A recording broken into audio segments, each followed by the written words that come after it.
మనం పడుతున్నటువంటి అనేకమైన ఇబ్బందుల నుంచి మనం బయటపడేసేది దేవత. అది ఎవరు? ఇప్పుడు మీరు ఉదాహరణకి మీది మేషలగ్నం. మేషలగ్న జాతకుడికి లేదా లగ్నం తెలియదండి, రాశి. ఆ రాశిలో ఏ నక్షత్రం అయినా కావచ్చు, అంటే అశ్విని కావచ్చు, భరణి కావచ్చు, కృత్తికా నక్షత్రం కావచ్చు, ఒకటో పాదం. అయితే మీకు రుణము కానివ్వండి, రోగం కానివ్వండి, శత్రుత్వాలు కానివ్వండి, లేకపోతే అనేకమైన ఇబ్బందుల నుంచి మిమ్మల్ని బయటపడేసేటువంటి దేవత ఒకటి ఉంటుంది మీ లగ్నానికి స్పెసిఫిక్గా.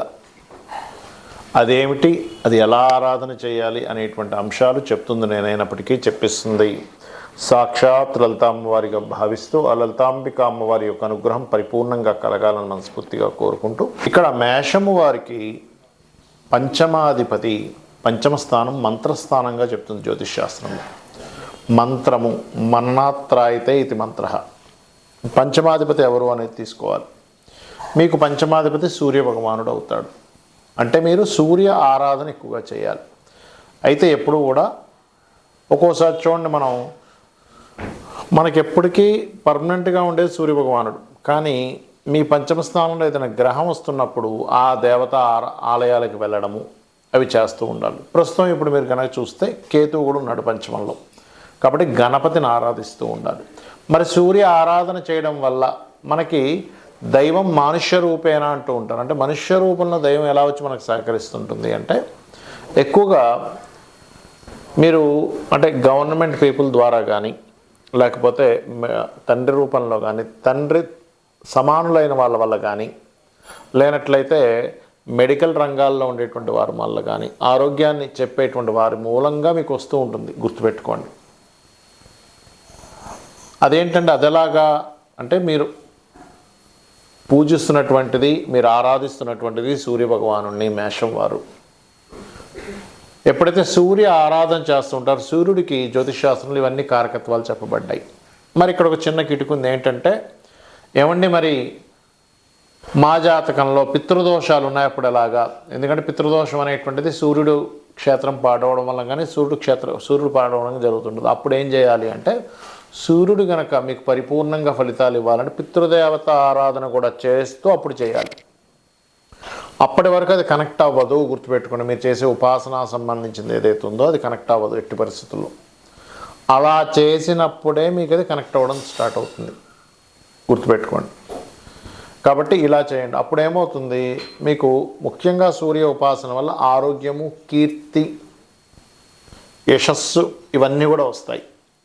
అంటే మనకి చాలామంది చూడండి, ఏమండి నాకు ప్రమోషన్ రావట్లేదు, సూర్య ఆరాధన బ్రహ్మాండంగా పనిచేస్తుంది. రామాయణంలో కూడా శత్రువుని, రావణాసుని గెలవలేని స్థితిలోకి వెళ్ళిపోయినప్పుడు ఆదిత్య హృదయం రాముడికి అగస్త్యులు వారిచ్చారు. కాబట్టి సూర్య ఆరాధన మీకు లైఫ్ని ఒక మంచి టర్నింగ్ తీసుకుంటుంది. కాకపోతే ఇప్పుడు ప్రజెంట్ మీకు కేతు కూడా పంచమంలో ఉన్నాడు కాబట్టి కాస్త గణపతి ఆరాధన చేయడము, అది ఎప్పటి వరకు, నవంబర్ 26వ తేదీ వరకు. మీరు కనుక యాప్లో సూర్యరాశిలోకి ఎప్పుడే గ్రహం ప్రవేశిస్తుంది అని చెప్పి నెట్లో కొట్టినా కూడా వస్తుంది మీకు. కాబట్టి మేషం వారు దీన్ని మీరు అలవర్చుకోండి. దీనివల్ల ఏమవుతుందంటే, మేషం వారికి సర్వసాధారణంగానే ఉండేటువంటి కొంత బర్నింగ్, అంటే ఈ మేషానికి అగ్నితత్వ రాశి అని చెప్తూ ఉంటారు. ఆ యొక్క తత్వం ఏదైతే ఉంటుందో అది కూడా చాలా మటుకు కంట్రోల్ అవుతుంది. మీరు అనవసరంగా రుణాల్లో పడడం కానీ, రోగ సంబంధంగా ఇబ్బంది పడడం కానీ, శత్రు సంబంధంగా, ఎందుకంటే శత్రు నాశనం అనేటువంటి జరుగుతుంది సూర్య ఉపాసన చేయడం ద్వారా జరుగుతుంటుంది. కాబట్టి చేయండి. అయితే సూర్యుడికి శ్రీతైల మధుమాంసాన్ని త్వజితే అంటారు. అంటే సూర్యభగవానుడి దగ్గర మనం రోజు అర్ఘ్యం వదలడము, స్త్రీని, మధువు, మాంసము ఇవన్నీ కూడా ఆదివారాలు మానేయడం చేయాలి. గుర్తుపెట్టుకోండి. అయితే ఒక్కొక్క జాతకాన్ని బట్టి కూడా సూర్యుడు ఏమయ్యాడనే దాన్ని బట్టి కూడా ఫలితాలు వేరుగా ఉంటాయి. ఇది చేయండి, అన్ని విధాలా మీకు బాగుంటుంది. మీకు పంచమంలో ఉండే గ్రహాన్ని బట్టి కూడా ఆరాధన చేయాలి. ఏ మంత్రుల్లో ఏ గ్రహం పంచమంలోకి వస్తాయని చెప్పాను. అయితే అందులో ఒక్కొక్కటిగా చూసుకుంటే, రవి కనుక వస్తే సూర్యుడు, చంద్రుడు కనుక వస్తే రాజరాజేశ్వరి అమ్మవారిని ఆరాధన చేయండి పంచమ స్థానంలోకి. ఎందుకంటే గోచారంలో గ్రహాలు వస్తూ ఉంటాయి. బట్ పర్మనెంట్గా మీ రాశికి ఒకటి చెప్పాను, బట్ పంచమంలోకి వచ్చిన గ్రహాన్ని బట్టి కూడా మార్చుకుంటూ ఉండాలి. ఇప్పుడు నేను మీకు మేషం వారికి ఇప్పుడు కేతు ఉన్నాడు పంచమంలో అని చెప్పాను. అలాగే వృషభ రాశి వారికి నెక్స్ట్ శుక్రుడు వస్తున్నాడని చెప్పుకున్నాం. మిథునం వారికి ఒక 2 నెలల తర్వాత శుక్రుడు అక్కడికి వస్తాడు. అట్లా మార్పు వస్తూ ఉంటుంది. అలా ఆ రకంగా కుజుడు వచ్చాడు. ఉదాహరణకు పంచమంలో సుబ్రహ్మణ్యేశ్వర స్వామి ఆరాధన ఖచ్చితంగా చేయండి. అది కూడా మీకు ప్రభావితం చేస్తూ ఉంటుంది. అదేవిధంగా గురువు అయితే దక్షిణామూర్తిని లేదా దత్తాత్రేయుడి యొక్క ఆరాధన చేయొచ్చు. బుధగ్రహం అయితే విష్ణుగ్రహాన్ని అంటే విష్ణుమూర్తిని బుధగ్రహం దగ్గర కూడా దీపారాధన చేయొచ్చు. అదేవిధంగా శుక్రుడైతే అమ్మవారు లలిత అమ్మవారు అనుకోండి, లక్ష్మీదేవి అనుకోండి చేయవచ్చు. శని అయితే కనుక వెంకటేశ్వర స్వామిని లేదా శివ ఆరాధన కూడా చేయవచ్చు. రాహు, దుర్గా, కేతు, గణపతి ఇవి ప్రధానంగా చేయండి. అలాగే మరొక విషయం ఏంటంటే ఇక్కడ గమనించినట్లయితే ఈ యొక్క పంచమ స్థానంలో ఉండే గ్రహాల గురించి మనం చెప్పుకున్నాం. అయితే ఇది ఆరాధన క్రమం అనేటువంటిది ఎలా ఉండాలి? మీరు ఏదైనా ఒక మంత్రం తీసుకున్నారు, ఆ దేవత సంబంధించిన మూల మంత్రాన్ని మీ గురువుల దగ్గర ఎవరి దగ్గరైనా తీసుకున్నారు, ఖచ్చితంగా 48 నిమిషాల పాటు ఆ జపం చేయాలి. గుర్తుపెట్టుకోండి. అది కూడా నిత్యము చేయాలి. ఒకరోజు చేసాం, వారం రోజులు మానేసాం, మళ్ళీ ఎప్పుడో గుర్తొచ్చింది చేసాం, అది మీకు కనెక్ట్ అవ్వదు. ఎట్టి పరిస్థితుల్లో ఆ దేవత మీకు ఒక్కసారి దేవత కనుక కనెక్ట్ అయితే ఎలా ఉంటుందంటే తను మీకు చెవులో ప్రతిదీ చెబుతూ ఉంటుంది. మీకు ఆపద వచ్చే ముందే మీకు ఒక సిమ్టమ్ రూపంలో చెప్తూ ఉంటుంది. గుర్తుపెట్టుకోండి.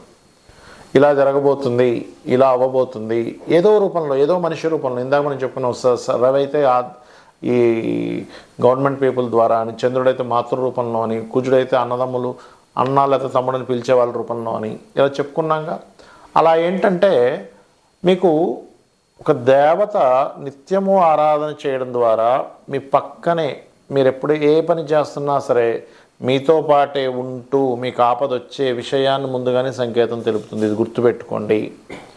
ఇది సత్యం, 100% సత్యం. కాబట్టి మీరేం చేయాలి?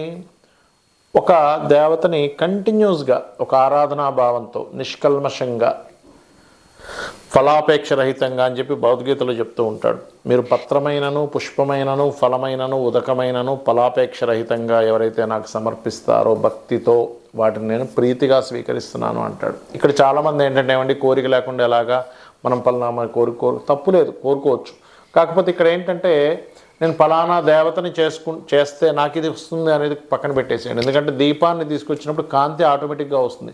మీరు కాంతిని సపరేట్గా తీసుకురాలేరు. దీపం తీసుకొచ్చినప్పుడు కాంతిని మీరు ఆపలేరు. కాంతి దానంతటా అదే దీపంతో పాటు ఎలా ప్రయాణం చేసి వస్తుందో మీరు చేసే ఉపాసన మూలంగా ఖచ్చితంగా ఆ దేవత అనుగ్రహం మీకు కలిగి తీరుతుంది.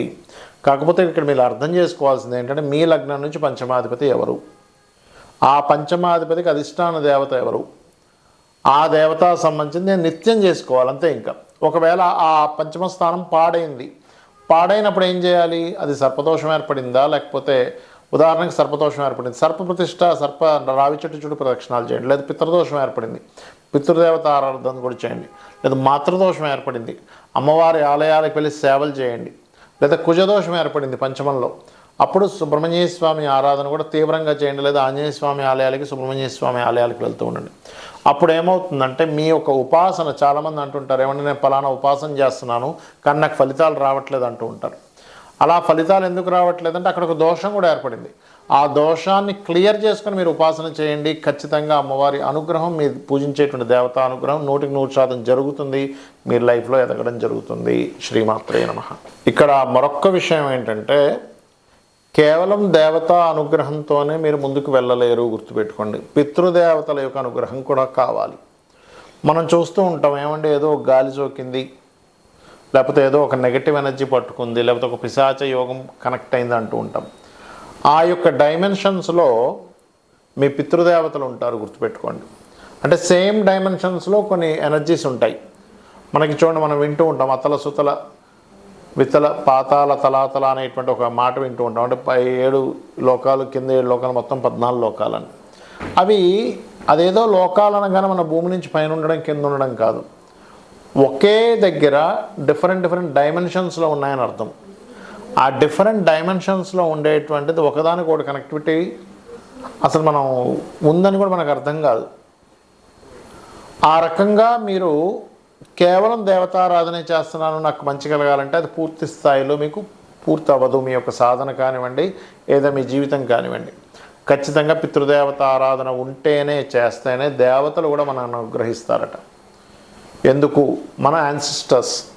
మనం చూడండి, మనకు ఒక ఫ్రెండ్ ఎవరైనా ఉన్నారు, వాళ్ళ ఇంటికి వెళ్ళాం, ఆ అబ్బాయి కావచ్చు అమ్మాయి కావచ్చు తల్లిదండ్రులను సరిగ్గా చూసుకోవట్లేదు, తల్లిదండ్రులని ధిక్కరిస్తున్నాడు, తల్లిదండ్రులకి చేయవలసిన సేవలు ఏమి చేయట్లేదు, వాళ్ళని చాలా కేర్గా చూసుకోవాల్సిన తల్లిదండ్రులను కానీ పిల్లల్ని కానీ సరిగ్గా చూసుకోవట్లేదు. మనం ఏం చేస్తాం? ఆ అబ్బాయిని చూడంగానే, అమ్మాయి కావచ్చు అబ్బాయి కావచ్చు, చిచ్చి వీడితో మనకు స్నేహం అవసరమా అని చెప్పి మనం సందేహపడతాం.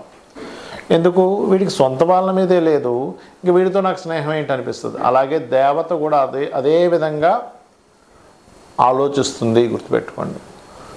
వీడికి కనీసం వీళ్ళ పితృదేవత అంటే వీళ్ళ పూర్వీకుల మీద, తండ్రి మీద తాత మీద వాళ్ళకి శ్రాద్ధం పెట్టాలనో లేకపోతే పిండ ప్రదానాలు చేయాలనో పితృదేవత సంబంధించిన తర్పణాలు వదలాలనో లేదు. వీడికి నేను అనుగ్రహించేది ఏమిటని దేవత అనుకుంటుంది, గుర్తుపెట్టుకోండి. కాబట్టి దేవత అనుగ్రహము, పితృదేవత అనుగ్రహం, రెండు అనుగ్రహాలు మీరు తీసుకోవడానికి ఏదైతే సేవాది కార్యక్రమాలు చేస్తూ ఉంటారో ఖచ్చితంగా మీకు ఫలితం అనేటువంటిది వస్తుంది.